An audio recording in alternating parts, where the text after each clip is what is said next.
Hi folks!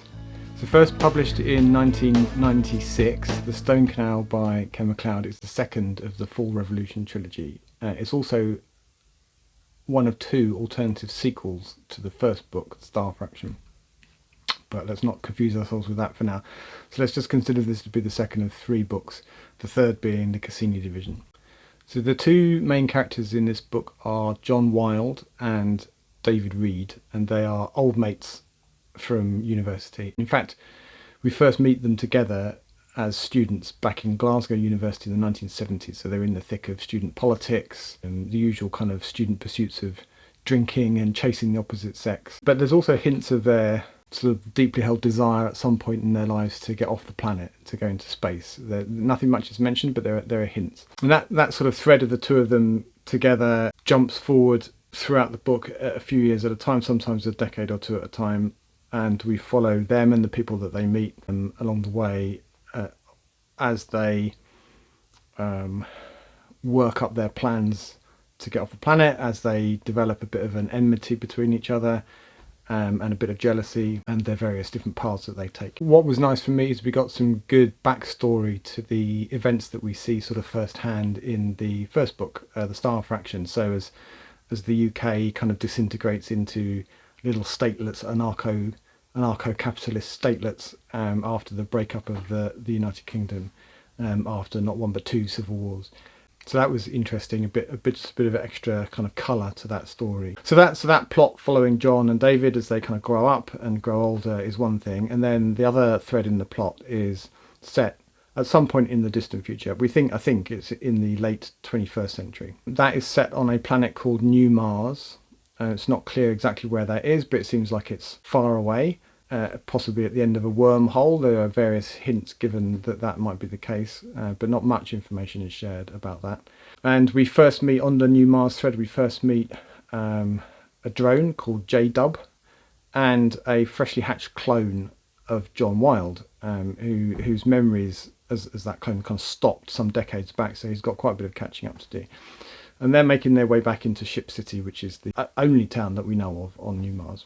And we pretty quickly also meet Dee, who's a gynoid. I initially wondered what that was, but it's obvious in hindsight. She's not an android, she's a gynoid. She's a female cyborg.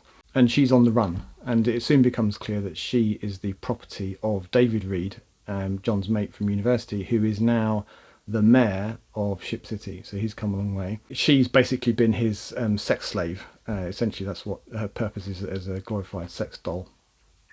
And she is his property. Legally, she's his property. But she's done a runner. She's not interested in that life anymore. And she bumps into John, and there's a connection between Dee, this gynoid, and John, which doesn't really become clear until later in the book, but is obvious that he's quite taken with her.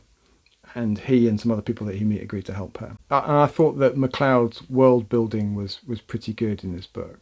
Really, at the heart of one of the things at the heart of the story, there are a couple, is the dispute about the ownership of the gynoid Dee, and is implied then therefore about the nature of humanity and consciousness and the right or otherwise of an artificial being to assert independence. There's some nice detail on the legal process in Ship City, with claim and counterclaim bouncing backwards and forwards, and with a judge in that court who may or may not be in David Reed's pocket as the mayor. We also see that on New Mars, machines are everywhere. They even evolve and mutate. The large prey upon the small, cannibalising them for parts.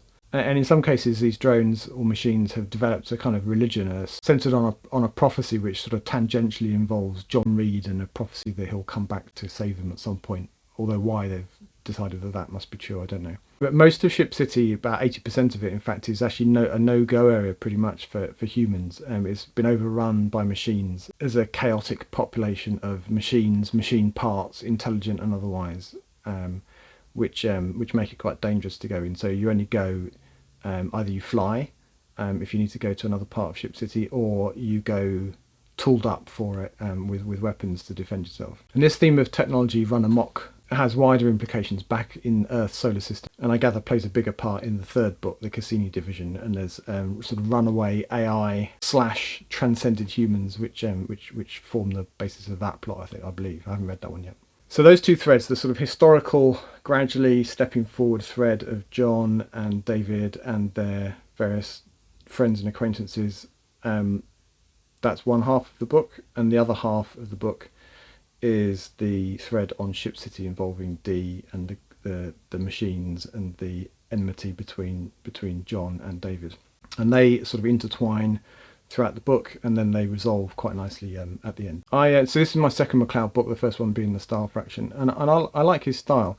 He's clearly a bit of an old lefty in his own politics, and that does come through into the book. There's a lot of fun detail of the chaotic period post the Civil War, the development of an anarchic, in the strictly political sense of the word, anarchic societies, microstates, and a kind of government of sorts even, plus the associated militias, sometimes down even to kind of street or neighbourhood level.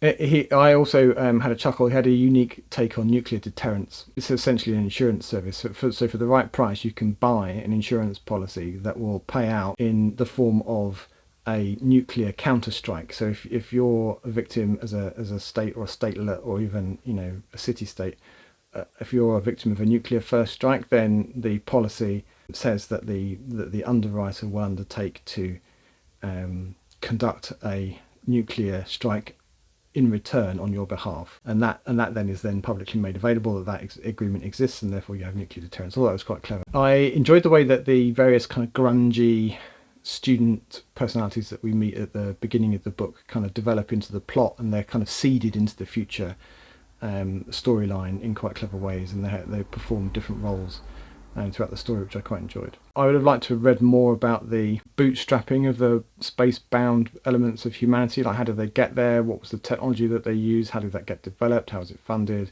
What were the trials and tribulations of that process? But then I'm always curious about that stuff, and I think it would have been a very different book.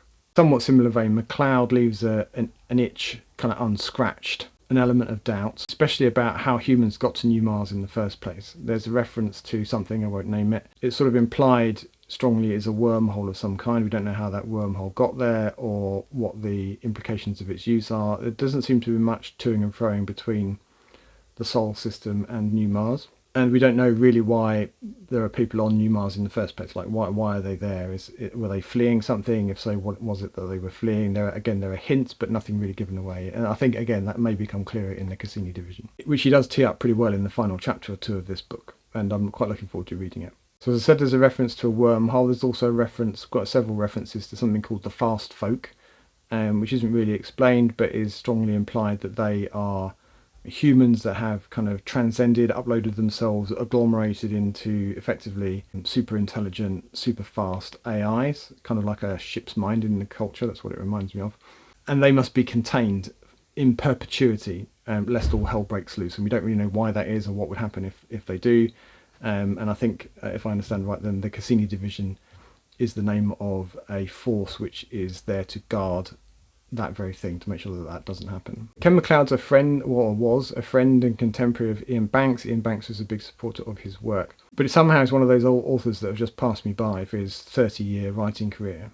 As I said, this was my second MacLeod book, and I enjoyed it a lot. I think I'd give it a good 8 out of 10. I certainly liked it well enough to replace my pretty tatty second-hand paperback with a first edition hardback, and I've done the same for the Cassini division as well. So I've got the full set now of the full Revolution trilogy in hardback. So that's it. That's what I thought of The Stone Canal. Have you read this, any of Ken MacLeod's other works? If so, let me know in the comments. I'd be interested to hear. Anyway, until the next video, bye for now.